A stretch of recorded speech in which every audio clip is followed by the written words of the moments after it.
You know what's excellence? Compete with yourself. Oh, you can't. I owe you. You have a beautiful car. You have a fantastic house. It doesn't belong to you. It belongs to the mortgage company and so many people. And then, you have a card, wife has a card, and card you can buy anything under the sun. And then the bill comes, both of you get so frustrated. If you're not a yogi and you don't know how to have the tranquility in your mind, you either commit suicide. One day things happen. I have a friend of mine who is a student who is a leading neurosurgeon in one of the cities here. He had only two kids. And what do you do with the kids? You spy them in the morning. You must get first rank. That first rank. What is first rank in the class? What is first rank in the class, young lady? What is first rank in the class? It is mediocrity. You're competing with others. So you're better than others. That's all. But excellence is you must attain excellence. You know what's excellence? Compete with yourself. What this girl said, I'll do it next week. You're doing Arrangate next weekend. So that's called excellence. I want to be better. Actually, a very interesting experiment was done by a teacher in the medical school in the Caribbean. He was a professor in the Wisconsin Medical School. Then he went over there because he got a lot more money.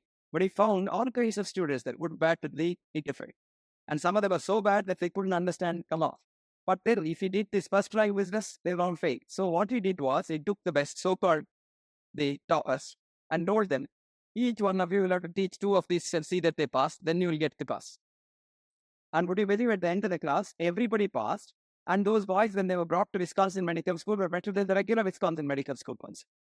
That's because lectures, and if you really want to teach somebody here for that, and I think this husband and wife and their friends, they're doing a wonderful job here.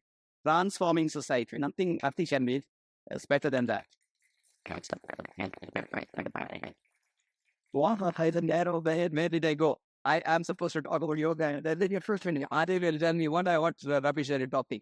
Right? I mean, because you at all. Because I still remember, when somebody calls you and you don't follow their dictate, then they feel so bad about it. They've been let down. But anyway, friends, I was given 40 minutes. So I thought I have 40 minutes at top, 45 minutes to be precise, and toss. But after that, if you have any questions, I don't guarantee you an answer. Certain things we show you what we've been doing for the last about 45 minutes. Yes. When I first started as a doctor, conventionally, I was a good student, blah, blah, and all. Don't believe all that. One day, that's not important.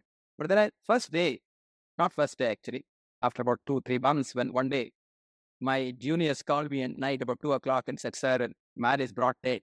He's about 34 years and he's brought dead. And, we haven't tried tubes in the orifices. If we do that, if up to the hospital, every orifice which where nature intends things to come out, you put things in. That's where we try to keep it. Anyway, they're done that because the young wife was married about 1 year earlier, was literally rolling on the floor and refusing to be kept. So I went there and I thought I know everything, this blah, blah, blah, some degrees, and that. She asked me one question. As I went through the room, it was about 2 o'clock in the morning. I didn't have my shoe. I had my chappals, and she held my ankle like that, tight, and said, why did my husband die, doctor? Did you get the question? Why did my husband die, doctor? And I realized, you bloody fool, you don't have an answer. How did my husband die, doctor? I would have given a big harangue of what I wrote in the image. Blah, blah, blah, is personal, this, that, heart be blocked, the heart to stop, etc., etc. But she said, why did my husband die, doctor? I have to answer. Anyway, I gave her some wrong answer to convince her. She went home, took the body, they burned the body. But I said, you bloody fool, all that you learned so far is of no consequences. You have to find out the real answer to questions. And I was reminded of what Goethe is one of the greatest thinkers, Germany. And Goethe said, I now know philosophy, physiology, jurisprudence, theology, even, alas, jurisprudence, from end to end with labor speak. But here I stand, O fool, with all my load, no wiser than before. On my journey to find out why her husband died, or why does one get disease? How does one get disease? We have all kinds of rubbish. All which is not correct. But why does one get disease? I don't know. Then I realized positive sciences will never be able to answer the question why. Positive science at best will answer the questions how or how much. Ratio re is not there for a reason why, and you will never know why. As a cardiologist, I can tell you how does the heart contract. But if you ask me, why does the heart contract? I wouldn't know. I know as a doctor, how does the muscle contract? But I wouldn't know why does the muscle contract. Then you go into things like the esoteric things. That's called teleology. In teleology, you get into philosophy. What is philosophy? Phil, Sophia. Phil is love, Sophia is wisdom. You go after wisdom, not knowledge. In science, in school, you go after knowledge. What's the difference between knowledge and wisdom? Did you know anybody? What's the difference between knowledge and wisdom? No, I want to. Yeah, you are very right. You won't. See, that's because ours is knowing the intuition, while wisdom is applying that and making. That is science and technology. Knowledge dwells in heads replete with thoughts of other men. I've read this, I've read that, I've heard that, I've taught this. But wisdom dwells in heads attentive to the arrow. Knowledge is so proud because it knows so much. Wisdom is so humble because it knows no one. So knowledge and wisdom, far from being one, have nothing in common at all. So I want you to be wise rather than knowledgeable. I want you to be thinking rather than knowledgeable. And that's where yoga helps. Yoga, a lot of people say, oh, you're joined Atman with the Paramatman, etc., etc. Would you believe that our friend Patanjali was an agnostic? He didn't believe in God. That's why Vedas didn't have God at all. Vedas didn't have temple at all. But they had a common thing. What is real yoga? Chitta Vritti Nirodha Yoga. You know Chitta? What is Chitta? Tendency. Wait, what is my? Have a fight. Shoko. What is matter? No matter. In Ayurveda, the human mind, which I've been telling you is human body, human mind is universal mind, and you and I are the same. There's no difference between you and me. You are a part of me, I am a part of it, because left parts in you join me, in you they come to me, and from me you go to you. And so we are one. Supposing if I hurt you, I'm hurting a limb of my own.